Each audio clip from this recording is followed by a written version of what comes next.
Michael over here, the Shoreline 102 English class, Oryx and Crake, so working with this book here.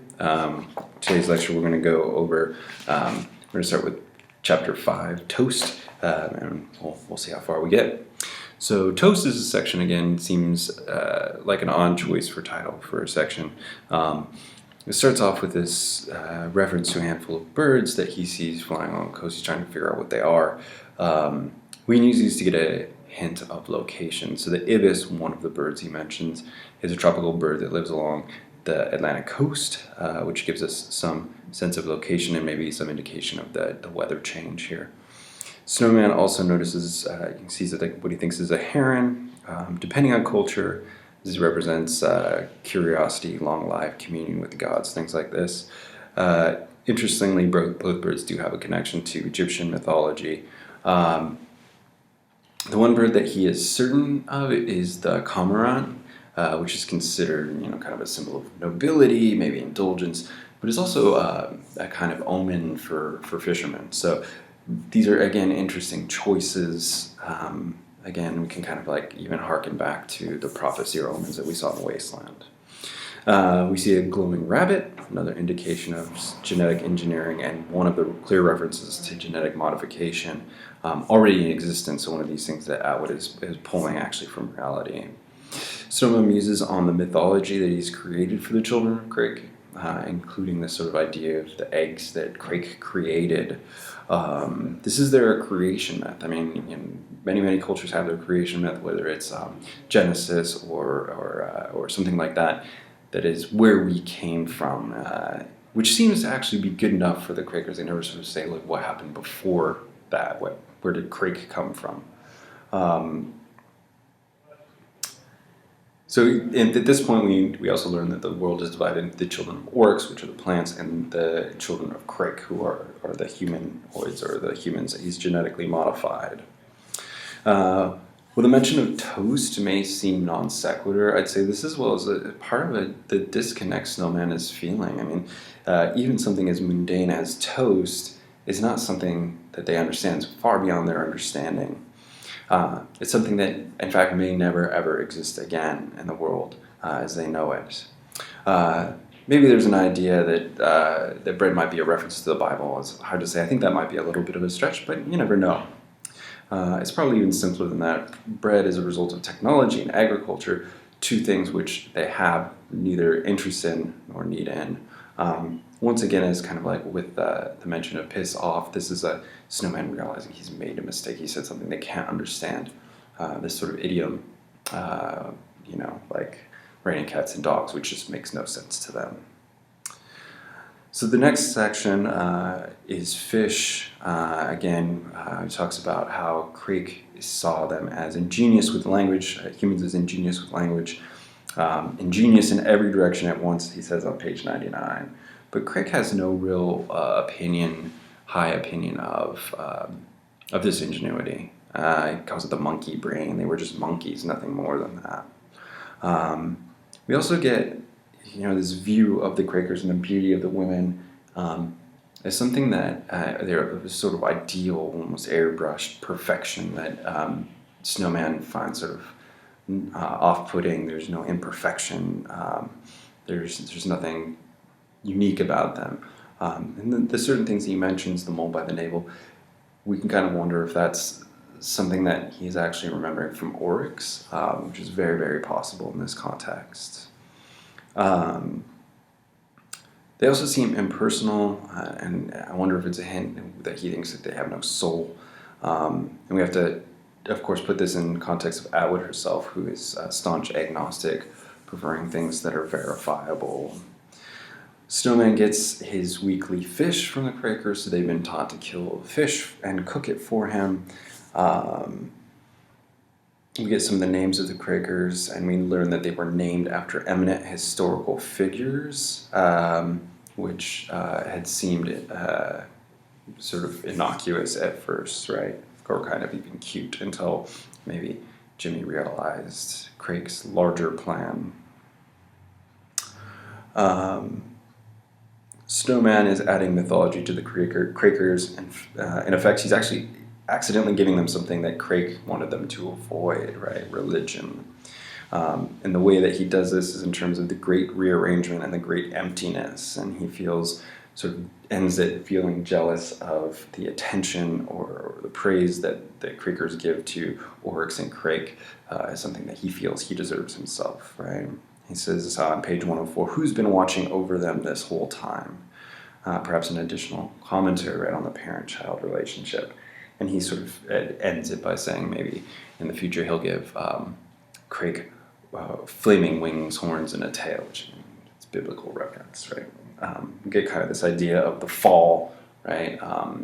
Maybe Paradise Lost by John Milton, as well as the demonic. The next section is bottle. We get more of the broader sense of exclusion. It says, quote, it reduces him, forces him to too many unwanted emotions upon him. He feels excluded as if from a party to which he will never be invited. That's page 105, 106. Here, again, I think Snowman is attempting to deal with the pain of loneliness and isolation that pervades his existence, and he results to sort of dulling his experience with alcohol, often to the point of overindulgence. He's served his evolutionary purpose, as fucking Crake knew he would. He's saved the children. So again, not only an evolutionary purpose, which is how Crake would see it, he's guided them, but also as a sort of parent-child. There's sort of this parent-child dynamic with Snowman and the Quakers. He's sort of looking over them, looking after them. Responsibility and guilt, time and music come up again, and another mention of mantra, something to keep calm, right, to help him deal.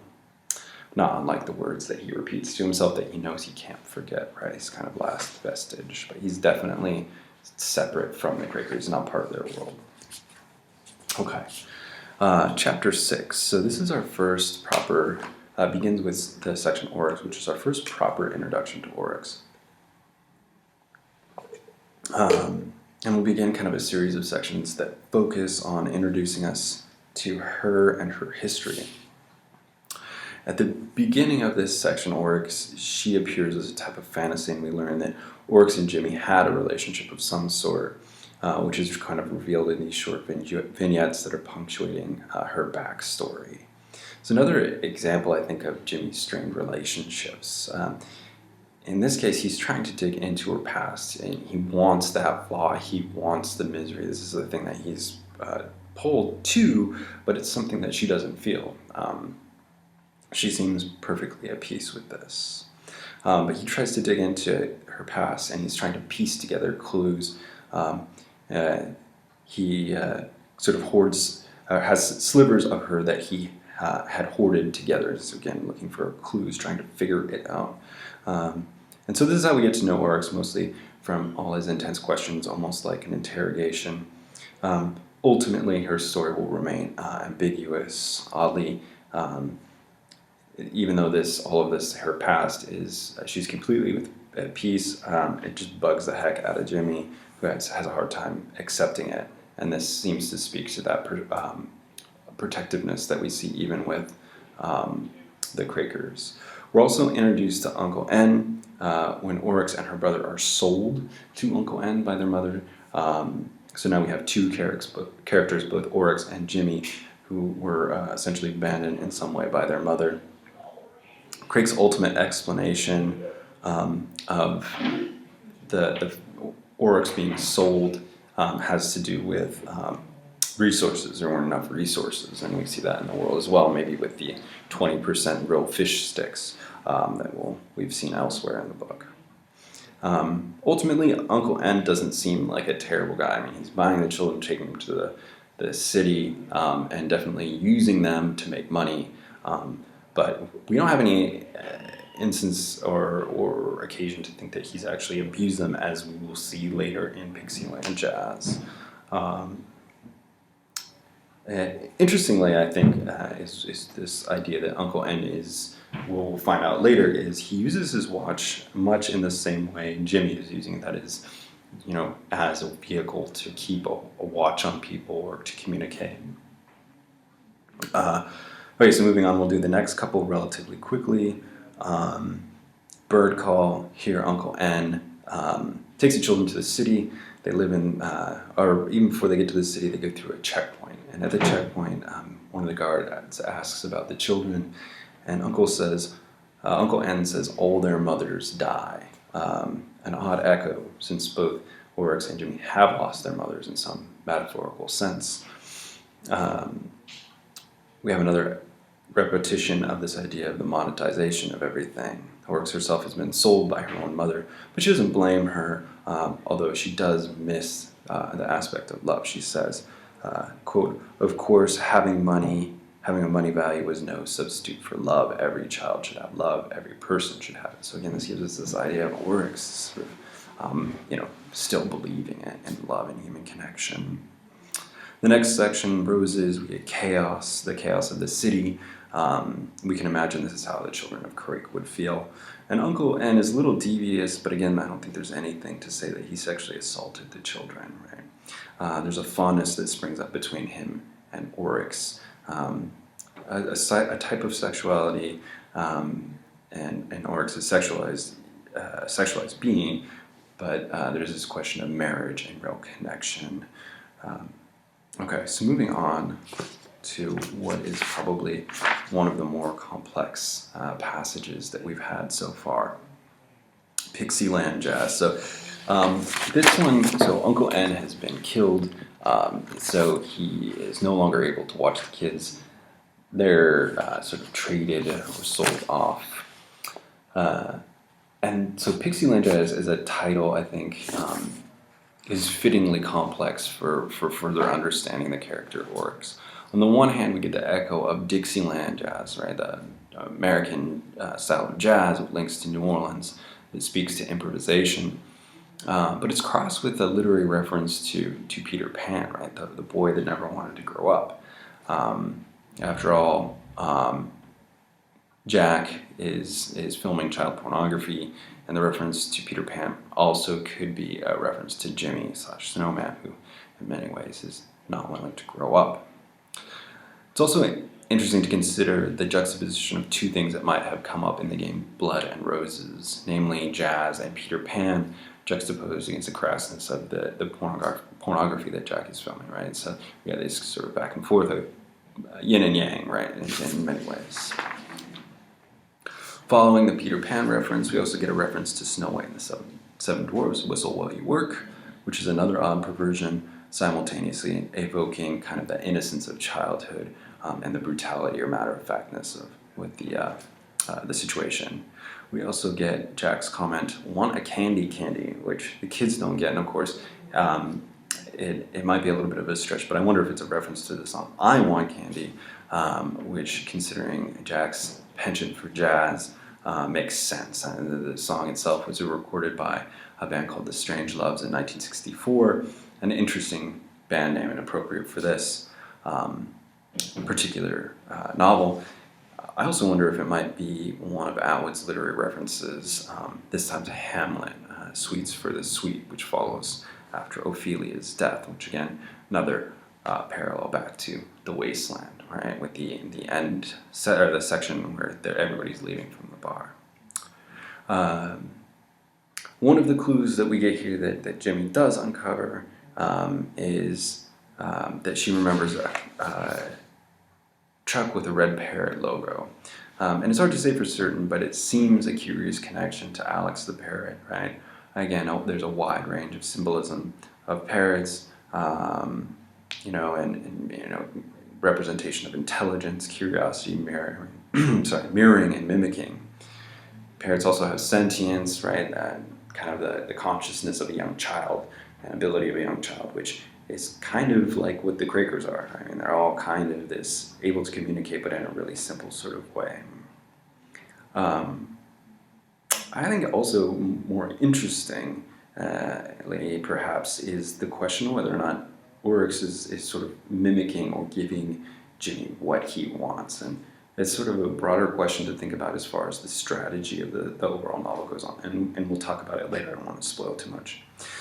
To end, we get two insightful comments from Oryx.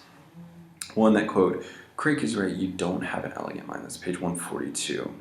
And in that we learn partly, well, a couple things, and a couple important things. We learn that all three characters knew each other before the apocalypse, together at the same time. We knew that at some point Oryx, Crake, and Jimmy were all in the same place.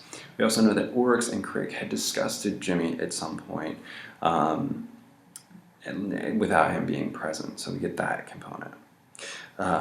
We also have something about this elegant mind, which seems to go back to Jimmy's mother's observation about Glenn, at that point, Crake, having a certain intellectual aptitude or honesty.